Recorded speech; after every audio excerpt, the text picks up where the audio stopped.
Depois do Comitê da Câmara dos Estados Unidos autorizar a tramitação de um projeto de lei que fala sobre censura, liberdade de expressão e foi inspirado, segundo os deputados que criaram, na própria justiça brasileira em disputa com as redes sociais americanas, essas Big Techs são chamadas para depor no Congresso americano. Diria que a polêmica está aumentando entre o Brasil e Estados Unidos. Enquanto isso, Trump anuncia sobretaxas contra Canadá, México, mais ainda contra os chineses. E também contra a União Europeia na casa de 25%. A União Europeia promete respostas. Brasil anuncia que vai lutar junto com os BRICS para que governos não governem pelo caos e não atuem de maneira muito protecionista, uma clara referência ao governo Trump, e alega que, apesar das ameaças internacionais, não abandonará a luta dos BRICS pela redução da utilização do dólar por uma questão de soberania nacional. Vai lembrar que o Trump já falou que países que adotarem essa postura serão taxados em 150%. Enquanto isso, nós temos os russos garantindo que eles não vão abrir mão de nenhum território em uma eventual negociação com os ucranianos, e Zelensky alega também que não negociará sem reaver os territórios que foram invadidos, ocupados pela Rússia.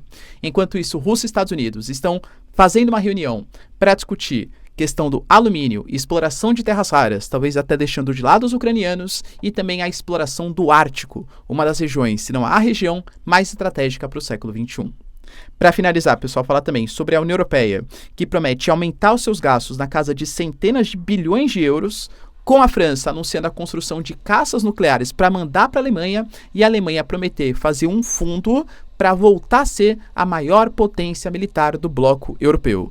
Ou seja, a Europa percebeu que depender dos Estados Unidos talvez não seja a coisa mais confiável do planeta. A gente também tem os japoneses com uma péssima notícia e registrando uma queda recorde no número de natalidade. Isso pode impactar bastante no perfil demográfico e econômico do país. E o Milley que se envolve em mais uma polêmica. Por decreto, nomeia juízes da Suprema Corte, algo que está sendo visto por parte da população e da política argentina como algo inconstitucional. O que está rolando no país, hein? Se vocês querem entender um pouco mais sobre esses assuntos, e muito mais também sobre geografia, geopolítica, atualidades, política, polêmicas, enfim, tudo para você se manter sempre bem atualizado, já se inscreve no canal, deixa seu like, compartilha esse vídeo, que eu, professor Ricardo, conto muito com a sua ajuda. Belezinha? Pessoal, presta bastante atenção, hein? A Nômade, que é parceiraça aqui do canal, tá com uma condição muito especial. Você usa o cupom RICARDOFOLIA, e você vai ganhar 20 centavos de desconto em cada dólar que for convertido, desde que você abra sua conta até os 15 primeiros dias. Vale lembrar, pessoal, que esse valor vale dos $500 até $2.000, ou seja, nesse intervalinho, caso você faça suas compras, você vai ter um desconto de 20 centavos por cada dólar comprado. Já tem as menores taxas do mercado, é só comparar com as casas de campo convencional, tá? E ainda com essa promoção exclusiva para você que é meu seguidor, cara, eu de verdade, tá? Não é uma recomendação de investimentos, mas se fosse eu, não perderia a oportunidade. A gente vai estar vendo uma questão fiscal brasileira, algumas empresas que mostraram um balanço não muito positivo, como a Petrobras, algumas fugas de dólares fazendo o dólar aumentar de novo. Geralmente, né, isso dá um indicativo. Na verdade, nem por questões conjunturais, mas estruturalmente falando, é legal você ter um pouco de, não é recomendação, tá? Eu faço isso, ter uma diversificação aí da carteira. Eu uso a Nômade porque ela é muito didática, ela é muito simples. Cara, as taxas elas são muito pequenininhas. A Nômade oferece muitas vantagens, né? Por exemplo, é aceita em mais de 180 países. Então, caso você vá fazer algum tipo de viagem internacional, não tem que ficar com burocracia, de ficar comprando dólar, convertendo e tal. Galera, você paga na Nômade. É super simples e eles ainda oferecem o cartão de crédito que eu uso para ganhar os benefícios. Vários, tá? Porque é uma bandeira ali que já concede benefícios para você, mas você ainda ganha, com meio das suas compras, cashback em dólar. Ou seja, você vai ter desconto na compra de dólares na casa de 20 centavos e ainda usando o cartão de crédito Nômade Explore, vai ter cashback dolarizado para você ir compondo a sua carteira. Galera, é sensacional, tá? De verdade, eu fico muito feliz em oferecer para vocês porque eu uso, sei o quanto é bom e acho que também pode fazer sentido, né, para você, caso você queira aí atuar um pouquinho, ou por uma eventual viagem, ou até mesmo para fazer investimentos sem taxa de corretagem ou diversificar suas posições. Belezinha, pessoal? Então, ó, Ricardo Folia, só vale para os 200 primeiros, hein? Então corre lá que isso aqui vai acabar rápido. Tamo junto? Então, bora lá pro vídeo, ó. Como eu passei para vocês, pessoal, na introdução, a gente teve ontem, até discutir com vocês com um pouco mais de profundidade, o Comitê da Câmara dos Estados Unidos Não é projeto de lei ainda, é como se fosse, o Comitê de Constituição e Justiça aqui do Brasil, ou seja, o que julga se o projeto ele é válido ou não, se ele é constitucional ou não. Ele aprovou o início da tramitação de um projeto chamado Sem Censores no Nosso País. Basicamente, os deputados que criaram esse projeto de lei admitiram que, na época de criação, ele foi votado baseado nas ideias da Suprema Corte brasileira ter atuado contra o X. Muito possivelmente, eles julgam que o caso agora da Suprema Corte com o Rumble, que é outra rede social, que também, por não indicar um representante legal, a justiça brasileira aí tem as suas questões, né? Atua como se fosse uma espécie de censura contra empresas ou organizações ou até pessoas físicas dos Estados Unidos. Esse projeto, ele fala que pessoas que atuem nesse sentido, atentem contra a liberdade de expressão, pelo menos o que os americanos acham, serão deportados dos Estados Unidos ou terão seus vistos cancelados, ou seja, não podem entrar no país. Os Estados Unidos, por meio da embaixada, reforçou o posicionamento e falou que a questão de soberania é uma via de mão dupla, inclusive com o Brasil, e que não admitirá algum tipo de censura ou boicote à liberdade de expressão. O Brasil, na contramão, falou que, na verdade, os Estados Unidos estão distorcendo o real sentido das decisões judiciais, porque, na verdade, as empresas, sejam brasileiras, sejam dos Estados Unidos, têm que respeitar a legislação nacional. Então, o que se pede é para que respeite, segundo, né, a nossa própria embaixada Itamaraty fez uma nota, é o respeito às decisões nacionais. E por mais que o Brasil admita que, sim, liberdade de expressão é uma questão importante, liberdade de expressão tem que vir acompanhado do respeito às questões criminais brasileiras, à legislação brasileira. A liberdade de expressão não é infinita, pelo menos, claro, segundo a Justiça, né, e o próprio Ministério das Relações Exteriores do Brasil.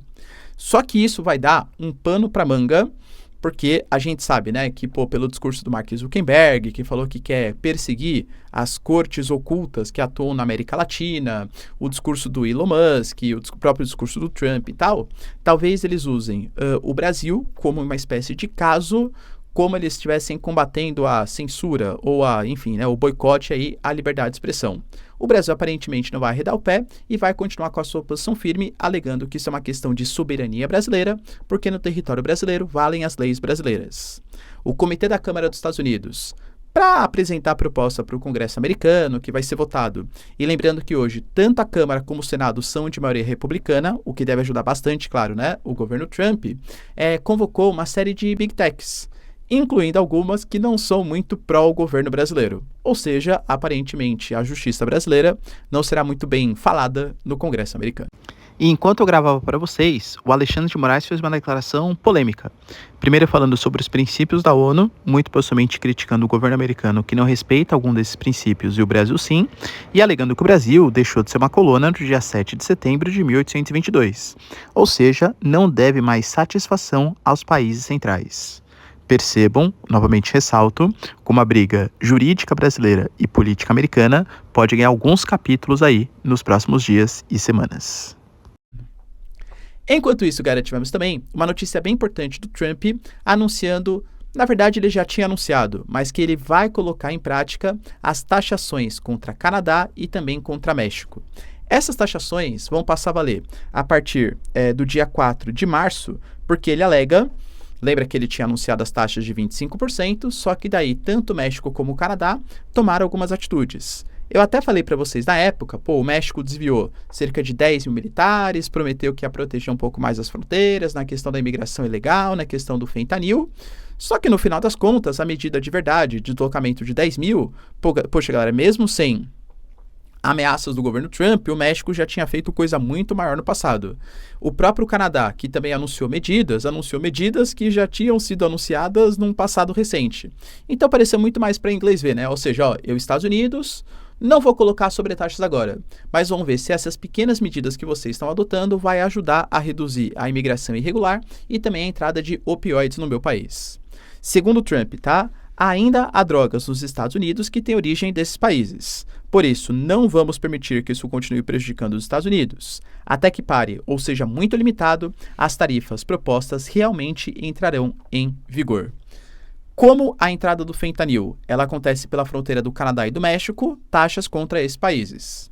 Só que lembrem-se que o Trump alega que grande parte dos insumos que são utilizados para a produção desses opioides serem comercializados de maneira ilegal nos Estados Unidos e causar uma crise de saúde pública, esses insumos são vendidos propositalmente, segundo os Estados Unidos, pelos chineses.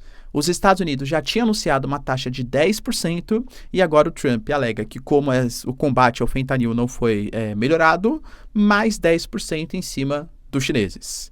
E ainda alegou, hein? Agora, para o dia 1º de abril, a gente está elaborando toda uma conduta, uma pesquisa sobre quais são os países que sobretaxam produtos dos Estados Unidos. E adotaremos, a partir de abril, a tal das medidas de reciprocidade. Ou seja, se o Brasil, se a Índia, se a Turquia, sei lá, qualquer país, né, sobretaxar produtos dos Estados Unidos, possivelmente esses produtos ou alguns produtos desses países que entrarem no mercado americano também serão sobretaxados. Vai lembrar que isso vai contra algumas legislações internacionais. Por exemplo, teoricamente os Estados Unidos não poderiam sobretaxar México e Canadá, já que eles fazem parte de um acordo comercial. Era o NAFTA. No primeiro governo Trump, ele trocou para UNSCA, já anunciando alguns protecionismos em alguns produtos em relação a México e Canadá, mas os dois países foram obrigados a aceitar para não perder o mercado americano. Agora ele vai sobretaxar mesmo com acordo comercial? Isso pode gerar uma certa falta de confiança, em negociações com os Estados Unidos. Agora, em relação a essa taxa de reciprocidade, já comentei com vocês que cada país tem a sua possibilidade de taxas sem algum tipo de punição da OMC. A Organização Mundial do Comércio fala que existem grupos de países. Então, comparar, por exemplo, os Estados Unidos com o Brasil seria uma injustiça. O Brasil, que tem uma indústria muito mais frágil, que tem uma economia mais fragilizada também, pode adotar algumas sobretaxas em relação aos produtos americanos, que os Estados Unidos, por ser muito mais competitivo, tecnológico e desenvolvido, claro, não poderia adotar em relação ao mercado brasileiro. Mas, de novo, não é só nos Estados Unidos. Penso eu que quase todas essas grandes instituições multilaterais estão passando, de fato, por um momento bem crise. Enquanto isso, o Trump também anunciou ontem que sobretaxas também na casa de 25% serão adotadas contra os países europeus, inclusive alegando que o setor automotivo vai ser um dos afetados, mas muito possivelmente também farmacêuticos, chips, semicondutores. E alegou que isso era meio óbvio que isso ia acontecer, já que ele falou, eu gosto dos países europeus, mas a União Europeia, todo mundo sabe que foi criada para destruir, ou para afetar, ou para combater os Estados Unidos. E nesse ponto, galera, eu sou obrigado até a concordar com o Trump, viu?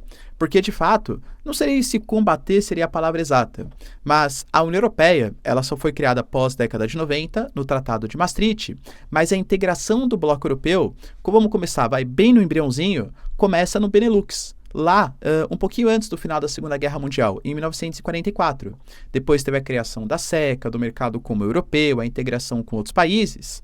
Mas naquele contexto histórico do pós-Segunda Guerra Mundial, era meio nítido assim, Poxa, durante séculos, a Europa ela foi o centro político, econômico, militar do planeta. A gente tinha as cidades italianas, depois as grandes navegações com Itália e Portugal, depois a Holanda com seu comércio, a Inglaterra com a primeira Revolução Industrial, a Prússia e a Alemanha com a segunda Revolução Industrial. Pós Segunda Guerra Mundial, agora o mundo está deixando de ficar focado na Europa e está se focando na União Soviética, claro que é um pedacinho da Europa, mas assim, Europa Ocidental, e também nos Estados Unidos. Então, a junção da Europa era para fazer frente, como se fosse uma espécie de terceiro poder, frente à União Soviética e Estados Unidos. Mas claro, talvez não sei se foi isso que o Trump quis dizer. Mas, de fato, a União Europeia ela foi criada um pouco com o propósito de aumentar uma rivalidade com essas duas novas potências, União Soviética e Estados Unidos. Segundo o Trump, o que está acontecendo é que os europeus hoje eles não aceitam nossos carros, produtos agrícolas e estão usando diversas justificativas e não aceitando os nossos produtos. Só que nós aceitamos os produtos deles e isso deixa os americanos com um déficit de cerca de 300 bilhões de dólares. Como eu falei para vocês, ele adora os países europeus, mas alega que a União Europeia foi criada só para prejudicar os Estados Unidos e que eles têm feito de fato um bom trabalho e que ele não vai deixar mais isso acontecer. A União Europeia já anunciou que vai adotar medidas de reciprocidade em relação às taxas americanas, não deixando ainda muito claro quais serão essas medidas. Enquanto isso, o Brasil também vem, né, seja pelo Mauro Vieira, seja pelo Lula, tecendo algumas criticazinhas, umas indiretas bem diretas em relação a essa questão do governo americano.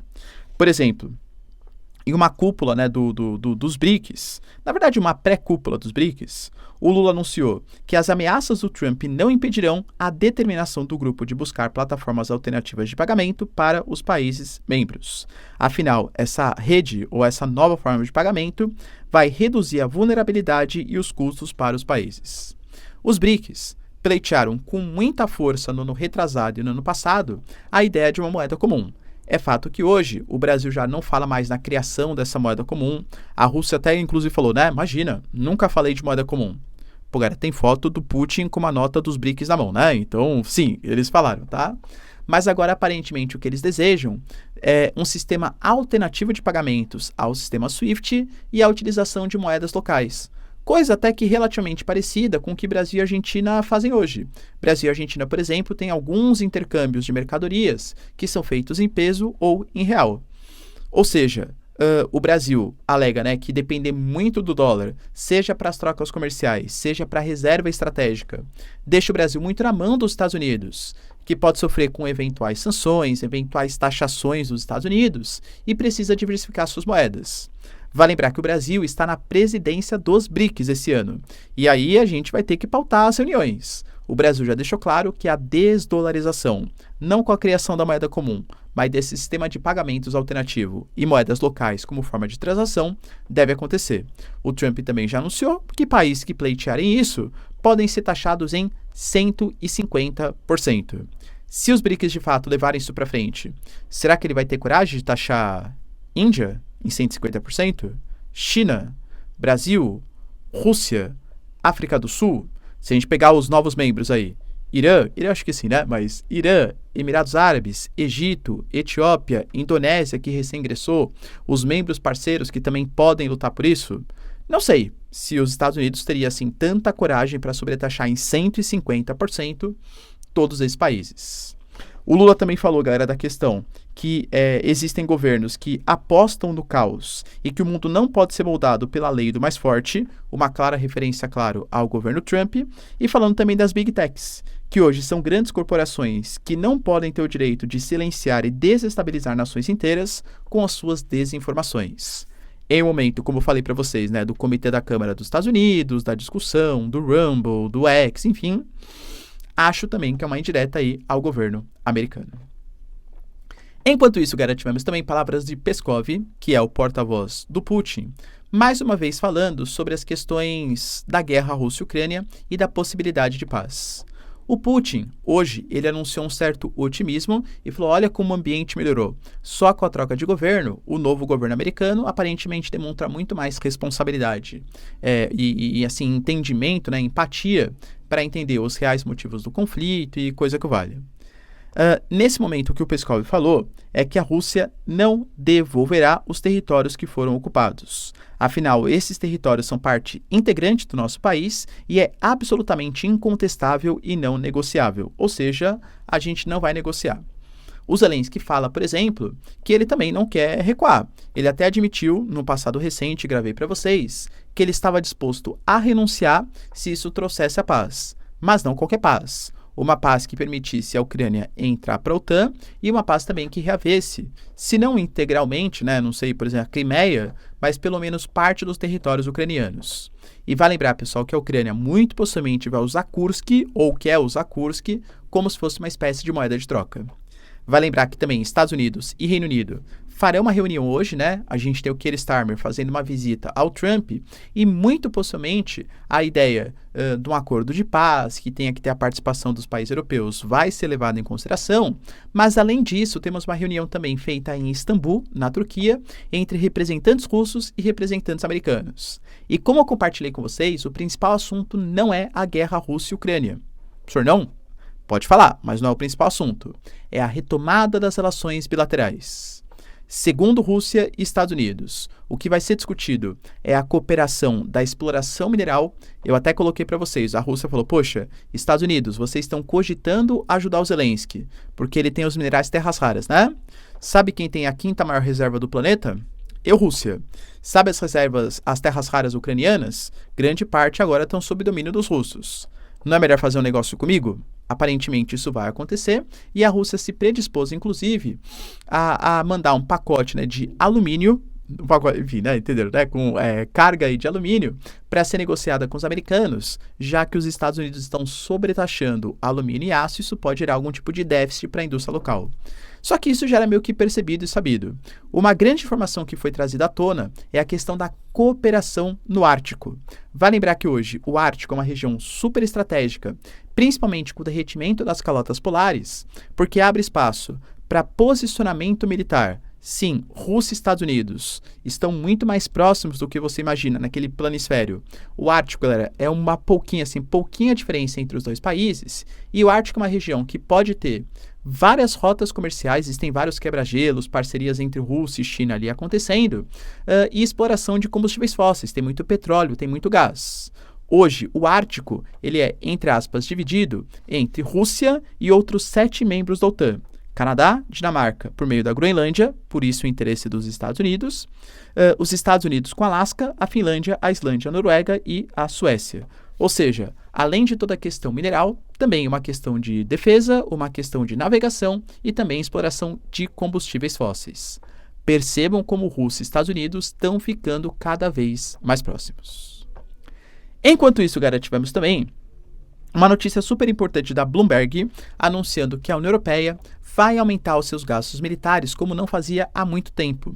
E, inclusive, eles ressaltam ali na sua reportagem como não faziam desde a Guerra Fria.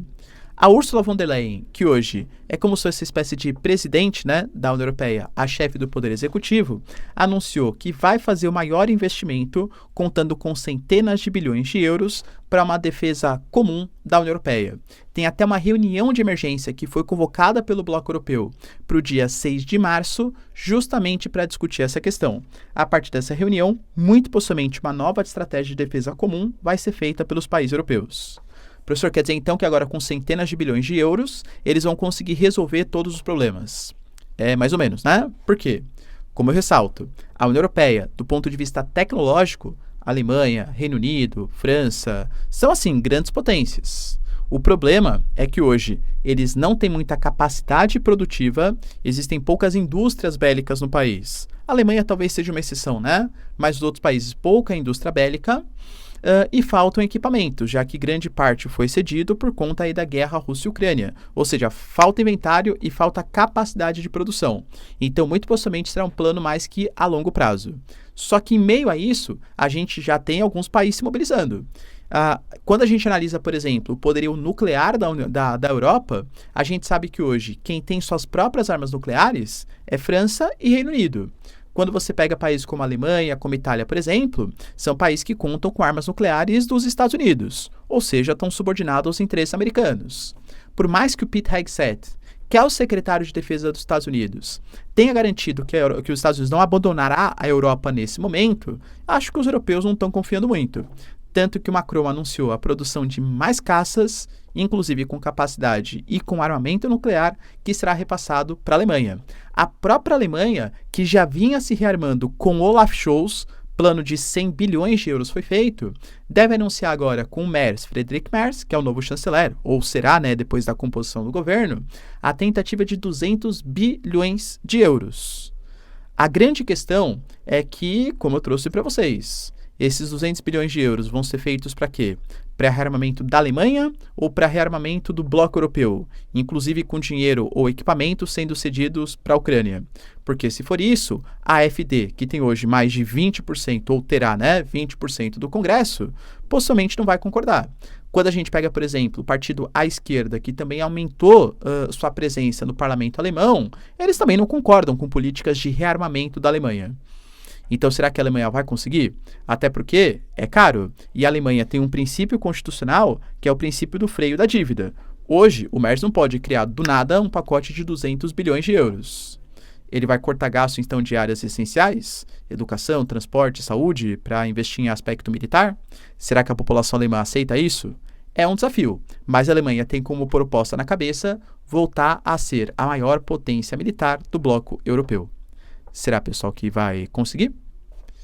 Para finalizar, a gente teve também uma notícia super importante dos japoneses que, olha que coincidência, né? Ontem a Coreia do Sul divulgou um dado que a sua taxa de fecundidade passou de 0,73 para 0,75.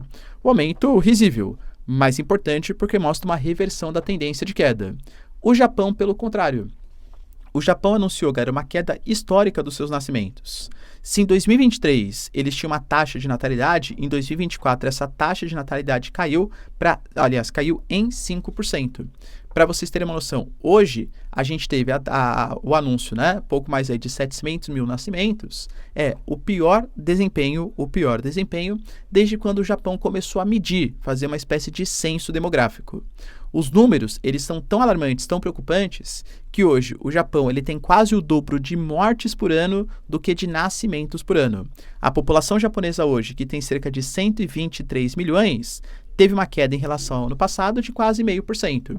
E, além dessa questão de queda, que reduz o mercado consumidor, o número de mão de obra, é uma população ficando cada vez mais idosa, que representa aumento dos gastos com saúde e também aumento dos gastos também com previdência.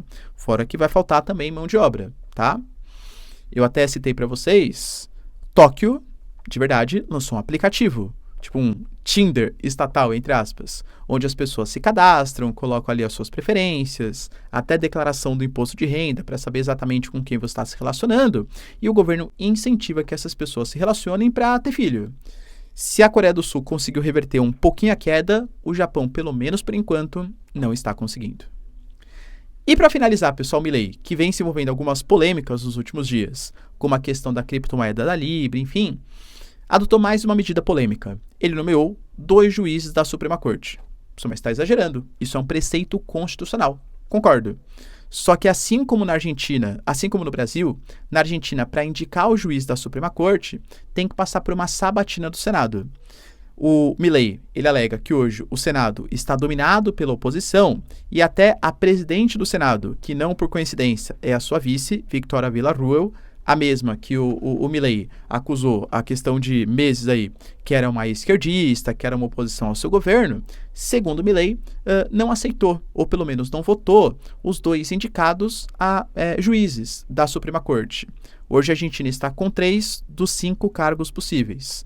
Como 2 o Senado não vota ou rejeita, o Milei ele foi lá, esperou dar um recesso no Congresso, nomeou os juízes por decreto, isso não é anticonstitucional, mas eles vão ficar no cargo até o dia 30 de novembro, quando a gente vai ter uma nova convocação para saber se eles vão continuar ou não. Professor, mas você falou que não é anticonstitucional? Não mesmo. Só que eu diria que ele usou uma artimanha da Constituição para não ser anticonstitucional. Só que também não deveria ser usado dessa maneira. Ou seja, sendo que o Congresso está funcionando normalmente, excetuando na data que ele esperou para nomear os juízes, o que você tem que fazer é nomear, pressionar o Congresso para que o Congresso, principalmente o Senado, vote a aprovação dos juízes. Inclusive, um deles, que é o Ariel Lirro, ele tem alguns escândalos de corrupção pesando no seu nome.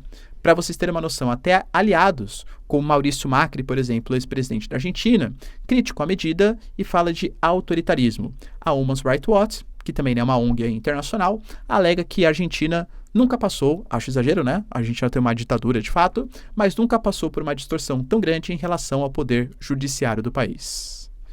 Pessoal, será que essas polêmicas envolvendo Milei podem fazer com que um governo que vem conseguindo de fato controlar a inflação e tem alguns resultados positivos em relação ao superávit econômico e tal, caia por conta de questões políticas judiciais? Deixa aí nos comentários, quero saber sua opinião. No mais, se vocês curtiram o vídeo, tamo junto, beijos, abraços e tchau, tchau.